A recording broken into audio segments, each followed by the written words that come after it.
Hello दोस्तों, कहानी की इस नई सीरीज में आप सभी का स्वागत है। आज की इस कहानी का नाम है धोखेबाज नौकर। यह एक हिंदी कहानी है। अगर आपको हिंदी स्टोरीज, मॉरल स्टोरीज या अच्छी अच्छी कहानियां सुनने का शौक है तो इस कहानी को पूरा जरूर सुनें। एक गांव में सुरेश नाम का एक जमींदार रहता था जो बेहद क्रूर स्वभाव का था। सुरेश अपनी हवेली के नौकर राघव को दिन रात दौड़ाता रहता था। आज सुरेश से मिलने शहर से एक बैंक मैनेजर आने वाला था। सुरेश सुबह से ही उसके आवभगत का इंतजाम राघव से करवा रहा था। राघव बाजार से लौट रहा था कि तभी गांव का लवी राघव से बोला, लवी, अरे भैया, सुबह सुबह इतनी जल्दी बाजी में कहाँ जा रहे हो? राघव, अरे आज बड़े मालिक के यहाँ पर बैंक मैनेजर आने वाले हैं। बड़े मालिक ने उनकी आवभगत के लिए सारा सामान बाजार से मंगाया है। लवी, अरे यार, मुझे तुम पर ना कभी कभी बहुत तरस आता है। यार, तुम्हारा मालिक सुरेश एक नंबर का जल्लाद है। तुम दिल के कितने अच्छे हो यार भाई, और वो तुम पर कितना अत्याचार करता है। तुम यहाँ से भाग क्यों नहीं जाते? राघव, कभी कभी मेरे भी दिल में विचार आता है लवी चाचा, लेकिन फिर सोचता हूँ कि भागकर जाऊंगा भी तो कहाँ, और कभी कभी तो मेरे मन में आत्महत्या करने तक का विचार आता है। लवी, ऐसा भूलकर भी मत सोचना। आत्महत्या किसी भी मसले का हल नहीं है। सब कुछ सही हो जाएगा, ठीक है? अच्छा, तुम जल्दी जाओ, वरना सुरेश फिर से तुम्हें बुरी तरह से पीटने लगेगा। राघव तुरंत घर पहुंचा। सुरेश क्रोधित होकर दिनेश से बोला, सुरेश, आज शहर से मुझसे मिलने बैंक की सबसे बड़ी ब्रांच का मैनेजर आने वाला है। उसके स्वागत में किसी भी प्रकार की कोई कमी नहीं छोड़ना। राघव, मैंने आपके बताए हुए सारे इंतजाम करवा दिए हैं बड़े मालिक। आपके कहे अनुसार आपका मनपसंद सारा भोजन भी तैयार करवा दिया है। सुरेश, सुनो, 1 घंटे बाद वो यहाँ पर आ जाएगा। तब तक तुम यहाँ से कहीं नहीं जाना, समझे? तुम्हें याद है ना कि तुम्हें क्या करना है? राघव, हाँ जी मालिक, मुझे अच्छे से याद है। हर बार की तरह मुझे एक कागज पर अंगूठा लगाना है। लेकिन मालिक, मेरी एक बात ये समझ में नहीं आती कि आखिर आप मुझसे ही अंगूठा क्यों लगवाते हो? सुरेश, यह समझना तुम्हारा काम नहीं है, समझे? तुम्हारा काम है सिर्फ मेरे आदेश का पालन करना। राघव वहाँ से चला गया कि तभी सुरेश की 22 वर्षीय पुत्री लक्ष्मी वहाँ पर आकर बोली, लक्ष्मी, क्या कर रहे हो? राघव, राघव, कुछ नहीं। आज शहर से बैंक मैनेजर बड़े मालिक से मिलने आने वाले हैं। मैं किचन की सफाई कर रहा था, छोटी मालकिन।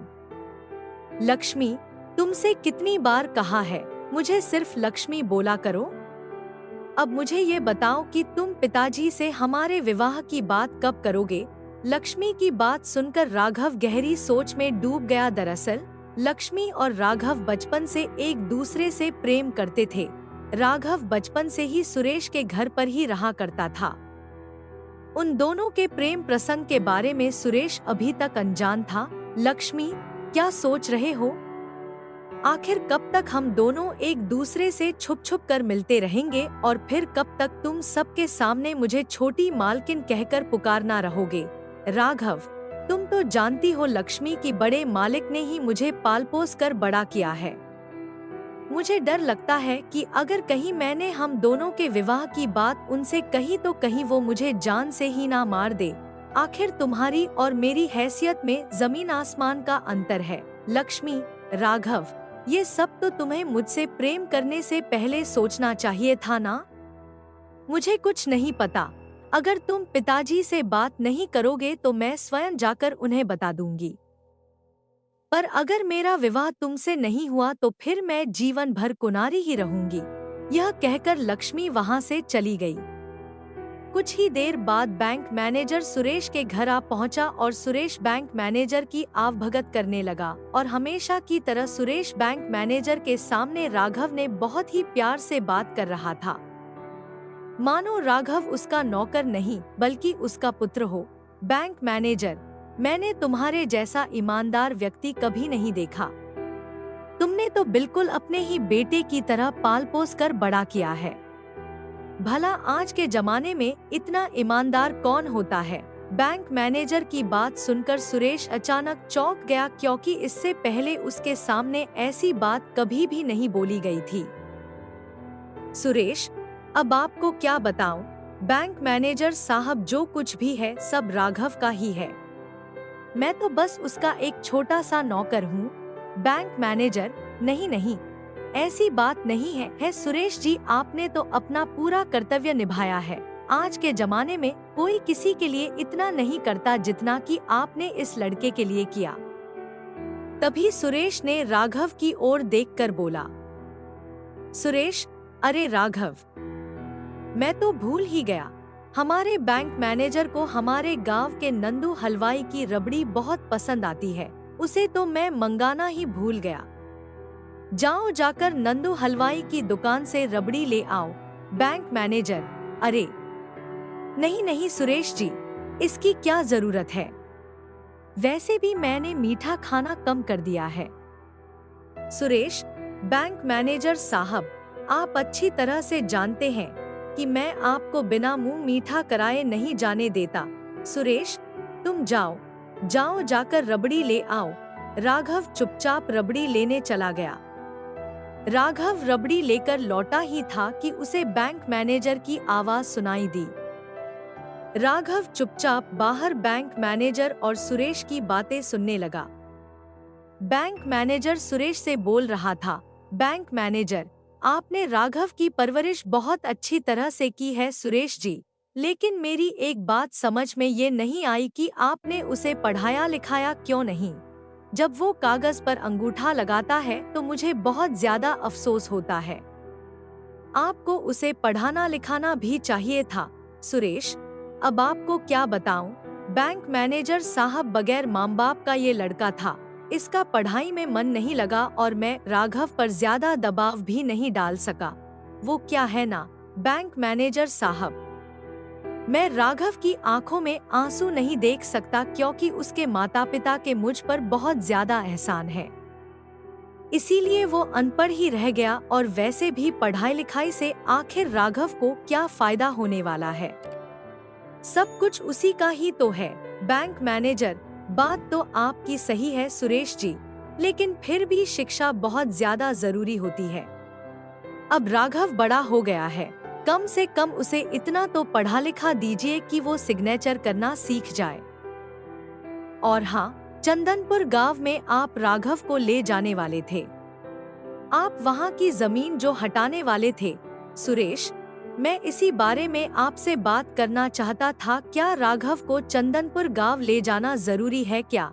ऐसा नहीं हो सकता कि चंदनपुर गांव सिर्फ हम दोनों जाएं और हमेशा की तरह राघव से अंगूठा लगवा लिया जाए। आखिर सब कुछ राघव की मर्जी से ही हो रहा है।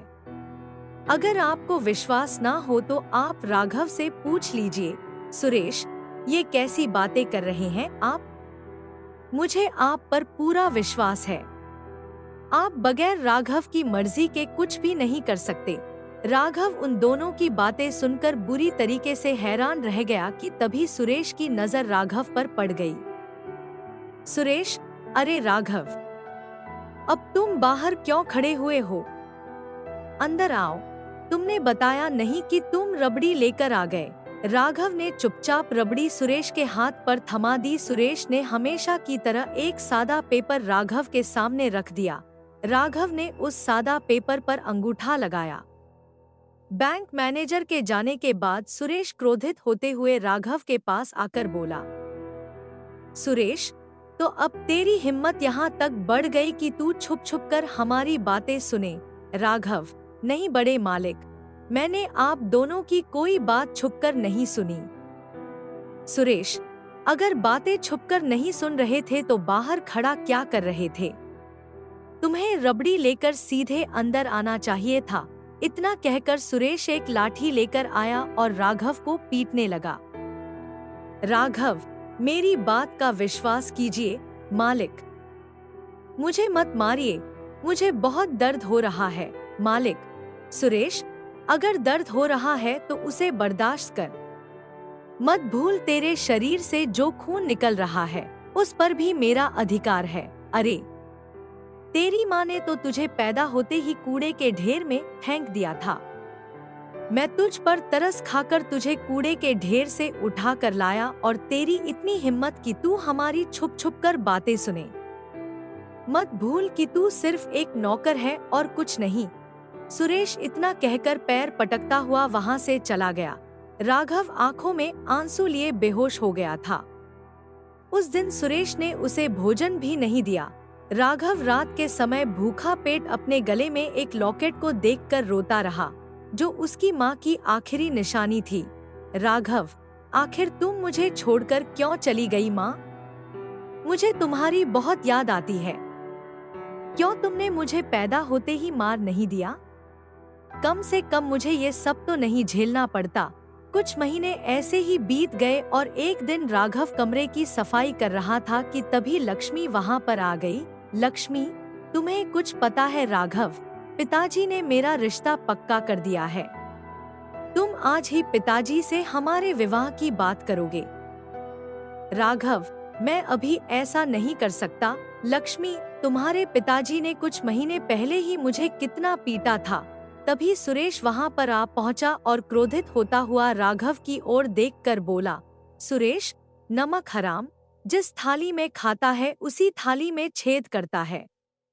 सबके सामने मेरी बेटी को छोटी मालकिन बोलता है और उसका अकेले में फायदा उठाता है। राघव, नहीं नहीं, ऐसी कोई बात नहीं है बड़े मालिक। मैंने कभी भी छोटी मालकिन को गलत नजर से नहीं देखा और मैं और छोटी मालकिन एक दूसरे से प्रेम करते हैं। सुरेश, प्रेम करने से पहले अपनी एक बार औकात तो देख लेता कि कहाँ तू और कहाँ हम। और लक्ष्मी, तुम्हें जरा भी लज्जा नहीं आई? तुमने भी ये नहीं सोचा कि तुम कितने अमीर बाप की संतान हो? लक्ष्मी, बस कीजिए पिताजी, इससे आगे एक शब्द भी मत बोलिएगा। मैं सब जानती हूँ। अगर मैंने राघव को सब बता दिया तो आपकी औकात 2 कौड़ी की भी नहीं रहेंगी। लक्ष्मी की बात सुनकर सुरेश बुरी तरह से क्रोधित हो उठा और उसने एक थप्पड़ लक्ष्मी के गाल पर मारा और बुरी तरह राघव को पीटना शुरू कर दिया। राघव मार खाकर बेहोश हो गया। होश आने पर उसने लक्ष्मी को हवेली से लापता पाया। राघव, कहीं ऐसा तो नहीं कि मालिक ने लक्ष्मी को जान से मार दिया हो? अगर लक्ष्मी भी मुझे छोड़कर चली गई तो मैं इस संसार में अकेला ही रह जाऊंगा। तभी सुरेश क्रोधित होता हुआ वहां कुछ पुलिस वालों के साथ आ धमका, सुरेश, इसे गिरफ्तार कर लीजिए। इंस्पेक्टर साहब, इसने मेरी बेटी का अपहरण किया है। पुलिस वाला, ये तो इसकी शक्ल सही मालूम पड़ रहा है। सुरेश, इस नमक हराम को मैंने पाल पोस कर बड़ा किया और देखिए, इसने मेरे ही घर पर डांका डाल दिया। पुलिस वाला, हवालात में जब मैं इसकी टांगे तोड़ूंगा ना, तो यह सब बता देगा कि तुम्हारी बेटी को कहाँ छुपा के रखा है। राघव, ये क्या कह रहे आप? मैं तो आपसे स्वयं पूछने वाला था कि लक्ष्मी कहाँ है। सुरेश ने जोरदार चांटा राघव के गाल पर मारा। सुरेश, लक्ष्मी नहीं, छोटी मालकिन बोल। नमक हराम, तेरी इतनी हिम्मत कि अब तू मेरी बेटी को नाम से पुकारेगा। इंस्पेक्टर राघव को गिरफ्तार करने ही वाला था कि तभी वही बैंक मैनेजर वहां पर आ गया। सुरेश, अरे आप इस बार आने से पहले फोन नहीं किया। बैंक मैनेजर, मैं यहाँ से गुजर रहा था तो सोचा कि तुमसे मिलता चलूं। लेकिन तुम्हारे घर में ये पुलिस कैसी? सब ठीक तो है सुरेश, वो सब मैं आपको बाद में समझा दूंगा। आप चलिए मेरे साथ। पुलिस वाला, इस 2 कौड़ी के नमक हराम राघव ने सुरेश जी की बेटी को अगवा कर लिया है। बैंक मैनेजर, ये क्या बोल रहे हैं आप? पुलिस वाला, जो सच है वही बोल रहा हूँ। बैंक मैनेजर, अरे राघव कब से नौकर हो गया इंस्पेक्टर साहब? राघव तो मालिक है, नौकर तो ये उल्टा सुरेश है। बैंक मैनेजर की बात सुनकर इंस्पेक्टर और राघव बुरी तरह से हैरान रह गए कि तभी लक्ष्मी 2 लोगों के साथ वहां पर अचानक आ गई। लक्ष्मी और उन 2 लोगों को देखकर सुरेश बुरी तरह से घबरा गया। राघव, मुझे लगा था कि लक्ष्मी की तुमने जान ले ली है, और ये तुम्हारे साथ कौन है? लक्ष्मी, मेरे पिता ने मुझे एक कमरे में कैद करके रखा था। वहां से मैं चुपके से भाग गई और सीधी चंदनपुर गांव पहुंची। वहां पहुंचकर मेरी इन दोनों ने मदद की। जानते हो ये कौन है? ये तुम्हारे माता पिता है। इनके गले में भी वही लॉकेट लटक रहा है जो तुम्हारे गले में है। जब मैंने इन्हें पिताजी और तुम्हारे बारे में बताया तो ये दोनों बेचारे रोने लगे, इसीलिए मैं इन्हें अपने साथ ले आई। राघव, यह सब क्या हो रहा है? मेरी कुछ भी समझ में नहीं आ रहा है। राघव की माँ, जिस सुरेश को तुम मालिक समझ रहे हो, वह सुरेश हमारा नौकर था, एक बेईमान नौकर। तुम हमारे बेटे हो। तुम्हारे पिताजी ने सुरेश के लिए क्या नहीं किया, और बदले में इस बेईमान नौकर ने हमसे हमारी सारी खुशियाँ छीन ली। राघव के पिता, जब यह हरामखोर सुरेश 15 वर्ष का था, तब मैंने इसे सड़क से उठाकर अपने घर लाया था। मैंने इसे पाल पोस कर बड़ा किया था। लेकिन समय के साथ मैं और मेरी पत्नी समझ गए कि इसकी नजर हमारी सारी संपत्ति पर है। एक व्यक्ति द्वारा मुझे पता लगा कि सुरेश संपत्ति के लालच में मेरी और मेरी पत्नी की हत्या करना चाहता है। उस समय तुम सिर्फ 2 वर्ष के थे। मैंने अपनी सारी संपत्ति और सारा बैंक बैलेंस तुम्हारे नाम कर दिया। जब यह बात सुरेश को पता लगी तो वह क्रोधित होकर तुम्हें हमसे छीन कर ले गया। राघव, अगर ऐसी बात थी तो फिर आपने पुलिस में शिकायत क्यों नहीं की? माँ, उस समय पुलिस भी उससे मिली हुई थी बेटा, और सुरेश ने हमें धमकी दी थी कि अगर हमने किसी भी तरह की जानकारी पुलिस को दी तो वह तुम्हें जान से मार देगा। हम सिर्फ तुम्हारी जान बचाने के लिए आज तक चुप रहे, लेकिन अब नहीं। मुझे विश्वास था कि एक ना एक दिन तुम जरूर मिलोगे। बैंक मैनेजर, राघव, ये दोनों बूढ़े पति पत्नी सही कह रहे हैं। मैं इन्हें पहचानता हूँ।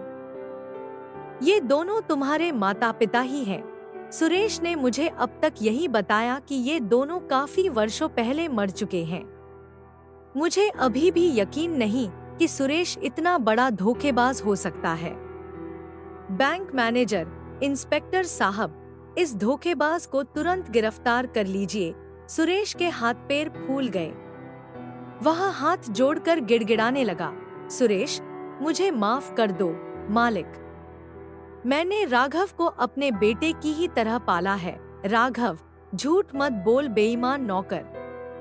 तूने मुझे हमेशा नौकर की तरह रखा है, जबकि तू मेरा नौकर था।